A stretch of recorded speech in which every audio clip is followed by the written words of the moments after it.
Hello lovely people, welcome back to my channel. Don't forget to hit that subscribe button. Today's video is going to be reacting to some unpopular bookish opinions. Now, I see this video concept everywhere. I love watching them. I think they're so interesting to see what the different unpopular opinions are, and I would like to have my say. I would like to speak my truth, if you will. So today we're going to be reacting to some unpopular opinions, and I'm going to be telling you my hot take on whichever opinions we talk about. But for this video, I have just kind of gone on to a few different websites and found some bookish unpopular opinions, and we're just gonna go through each website and pick each ones out from different ones. We've got multiple sources for this video. As always, I would love to hear from you guys in the comments. If you have a hot take on any of these bookish unpopular opinions, or you have one of your own unpopular opinion that's not talked about in today's video, then please let me know, because I feel like that would be so interesting to see some more opinions or what you all think. I literally love reading comments. Whoever leaves comments on my videos, I just want to say a massive thank you, because it really does mean a lot, and I love just hearing what you have to say. I love reading the comments. I think it's the most sweet and wholesome thing ever, and I'm so thankful for everyone who has stuck by me on this channel so far, whether you have left a comment or not. So without further ado, we've got the laptop out and we're gonna get into some juicy unpopular opinions. I'm very intrigued. I would like to say as well, please do not get offended if one of the unpopular opinions I disagree with and you agree with, or whatever. It's just a bit of fun. It's just a funny concept, and without further ado, let's get into it. I'm not actually sure how many I'm gonna go through today, but I feel like we'll just get a good few in. This one actually jumps out at me because this could genuinely never be me, and the unpopular opinion is I don't snack whilst reading. Someone has said they do not snack whilst reading. Yeah, this could literally never be me. I am the #1 world's best snacker. I snack all the time, 24/7. If there's an opportunity to get a snack, I will be getting the snack. So if I'm reading, I'll be snacking. I, quite frankly, I just love it. I love having a snack, especially while reading. It makes me feel it makes me read for longer because I'm snacking. So it just makes me occupied whilst reading. Yeah, I just love a snack, especially while reading. I feel like it makes the whole experience better. This person has said there shouldn't be more than 2 POVs in a novel. At first I was kind of yeah, valid, that is actually true, but then when you think about it, Game of Thrones has 8 POVs, and I really enjoy it. I really enjoy switching between the POVs because it kind of switches the story up a bit. If one POV is getting a bit flat, it's getting a bit boring, next chapter is going to be the next POV, and you kind of seeing a different part of the story, seeing a different part of that world. So I actually thoroughly enjoy multiple POVs. You are never too old for young adult books. I 100% agree with this. Since when did this become a thing? You can never be too old for young adult books. If you don't really enjoy them, then that's completely fair enough. But I think if you still like to read a young adult book, then that is completely fine. I mean, most young adult books are honestly kind of just easier to read. They're an easier reading experience, and sometimes that's just what you crave. A Good Girl's Guide to Murder, books like that, they're just so easy. If you're not feeling a gruesome, gory thriller, then A Good Girl's Guide to Murder, for example, would be a perfect option. It's just it's a more lighter side of the genre, and I agree. I don't think you can be too old for a young adult. I mean, Harry Potter is children's fiction and everyone still loves Harry Potter, so yeah, I agree with that one. The book is not always better than the movie. I agree. I actually agree with this one as well, because honestly, I have watched some movies where I've thought that's actually way better than the book. Sometimes, depending on who has made the film, the aesthetics are there, the characters are just there, the plot line has gone in a different direction, and it can often be made way better than the book is, which I know is so controversial. I will always try to read the book as well as watch the film or the series, but sometimes the series and the book and the film is just better than the book, okay? Sorry. Okay, this one has actually like touched a nerve on me. It says Harry Potter doesn't need any more stories or spin-offs. I don't need to know what Hufflepuffs do in their spare time. Girl, there can never be enough Harry Potter spin-offs. Like, I am such a big Harry Potter fan that you can give me anything about the characters, anything about the whole world that it's set in, and I'll be reading it. I can't get enough. Yeah, I think if you're a big fan of a franchise or a big fan of something, then no amount of spin-offs or remakes will ever be adequate. I think there could never be too many. Obviously, like, I would want them to be done well, but I do disagree. I think that if they're gonna be done well, then there can never be too many spin-offs, and I do need to know what Hufflepuffs are doing in their spare time. I hate when books bring real world things like coronavirus, Trump, etc. into the plot. I agree. I personally don't want to be reading a romance book and then it refers to something about COVID. I think reading for me is a form of escapism, and if I can't do that through the book I'm reading, I'm more than likely not going to enjoy the story, because I don't personally pick up a book to read about what's currently going on in the world. For me, when I pick up a book in my spare time, like as a way to unwind, as a way to kind of just chill out at the end of the day, I want something fun, I want something light-hearted, I want something magical or gripping, you know, maybe a thriller or a cutesy romance, a fantasy, but I don't want to be reading about COVID, you know?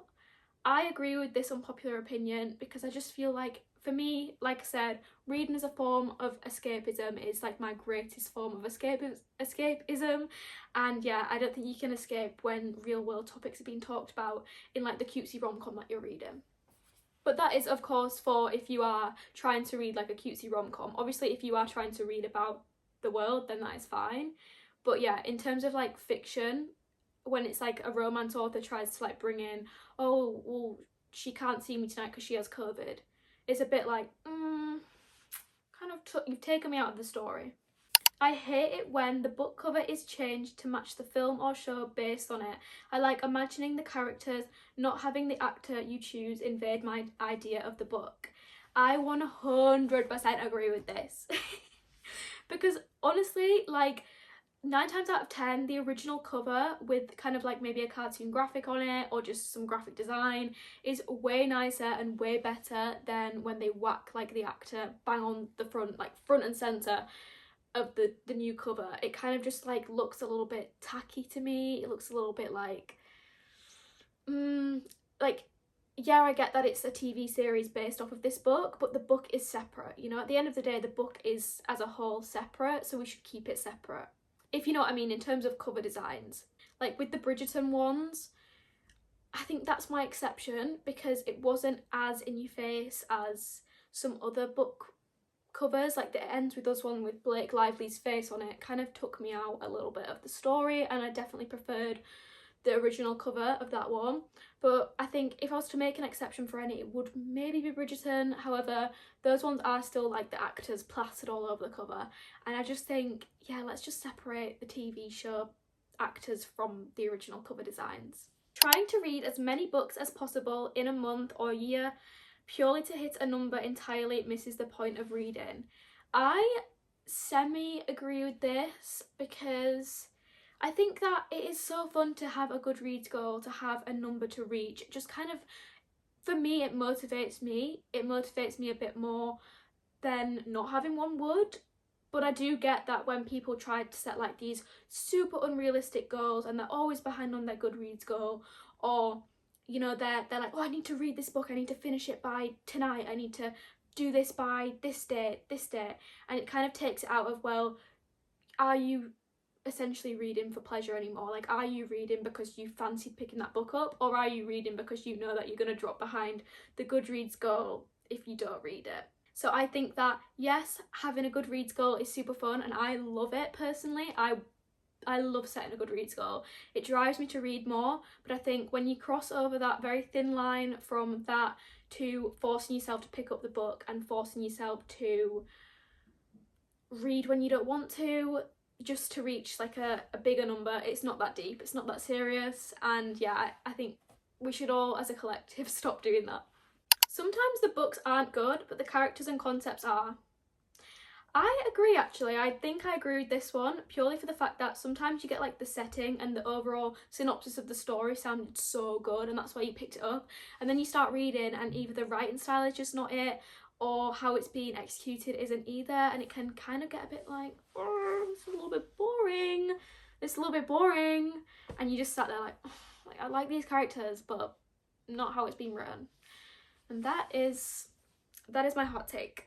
I don't give books star ratings.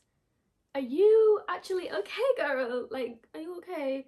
I eat, sleep and breathe the star rating of the books that I'm rating. Like, I just love it. As soon as I finish a book, I'm like running over to Goodreads, like, let me press the star that I'm rating it. It's just so fun. Like, it doesn't feel like I've finished the book unless I've given it a rating. Maybe that's a me problem, but yeah, it doesn't feel like I have completed that book unless I've like click my star rating. I don't know. Like, how do you remember what you thought about it, you know? Like, how do you look back and be like, well, I rated it 3 stars or I rated it 4.25 stars? Because I would forget. I would definitely forget. I can't remember what I had for tea last night. I would definitely forget what rating I've rated a book like a month ago. I am rarely a fangirl. Who are you talking to right now? I am the biggest fangirl. I will fangirl over quite literally anything. I think it's fun. I think fangirl culture is fun to an extent, of course. But I think having something that you can be like obsessed with and love, like that's fun. It's fun. I love like when I'm obsessed with a new book series and it's all I can talk about and I'm recommending it to everyone and I'm like, I'm going through TikTok searching like da-da-da-da aesthetic, da-da-da-da fancast. Like I love it. I think it's fun. I think it's what makes the world go round, you know, like having something that you can put so much passion into. Like I think it's a good hobby.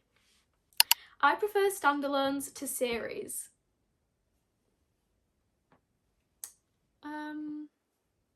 Disagree. I'm gonna have to disagree with this one purely for the fact that with a series you're getting so much more content of your favourite characters, you're getting side characters books, you're getting more content of the main couple, or in interconnected series you kind of get like the couple from book 1 featuring in book 4, you know, that kind of thing. You just get more content, and I think if I love a set of characters then I will read like 20 books about them because I just love them so much.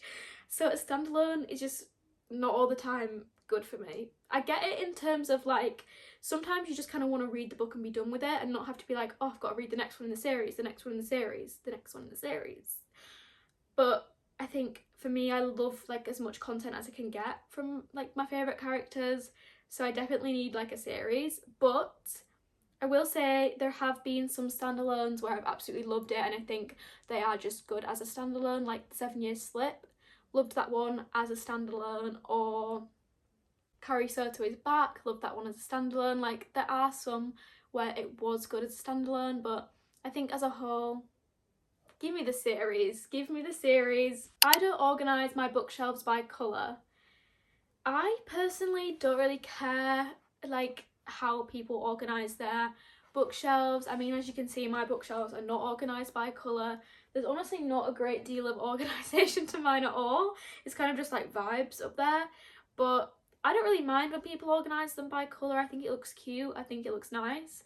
I just haven't. I don't think I have enough books of each colour to do that, but I do think it is like aesthetically pleasing, but I just like, there's no rhyme or reason to these shelves. I mean, I've got a whole shelf at the top just for Magnolia Parks, and then I've got like random romances, and then I've got ACOTAR and like 2 different fantasies up there, and then here I've got hardbacks, Boys of Tommen, and then classics, and then down here we've got fantasy and Harry Potter, which is fantasy, and then at the bottom we've got like thrillers, literary fiction, horror, and then we've got more random romances and Greek mythology. Like there's no link really to any of my shelves. It's fine to dog ear your pages and write in the margins, just don't do it to borrowed books. I 100% agree. Recently I have been dog earing my pages more and more and more. Like if I can't find a bookmark,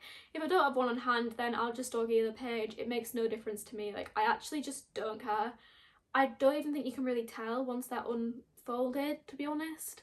Yeah, and I think writing in the margins as well, you know, it's fun, it's cute, like you can look back and be like, oh, I wrote that at that time, or I thought that at that specific time for that specific page. I think it's a cool concept.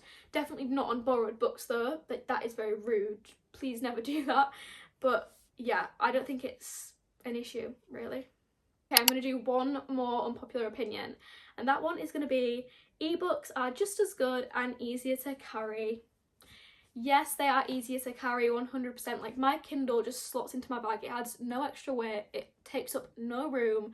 And if I'm not feeling the story, like I could just switch to another one and it's all on there. However, you can't beat that feeling of like a physical book with the physical pages. I love it so much. You just can't beat like the pages and knowing where you are just to look at, and how much like cozier it feels to have like a physical book. I think ebooks are definitely up there, but they're just a close second to a physical book. Like you've got that book smell, you've got just like to hold it in your hand, to see the cover, to see how many pages there are. Like yeah, physical books are my favourite form of reading for sure, but I 100% like back the ebook thing. I love ebooks, I love my Kindle, but I am a physical book girly through and through. And that is it for my unpopular opinions today. I'm not sure how many I covered. Maybe I'll do a part 2 in the future. Maybe you guys could send some in and I'll do it with those unpopular opinions. Thank you so much for watching today's video. Don't forget to let me know in the comments what you thought.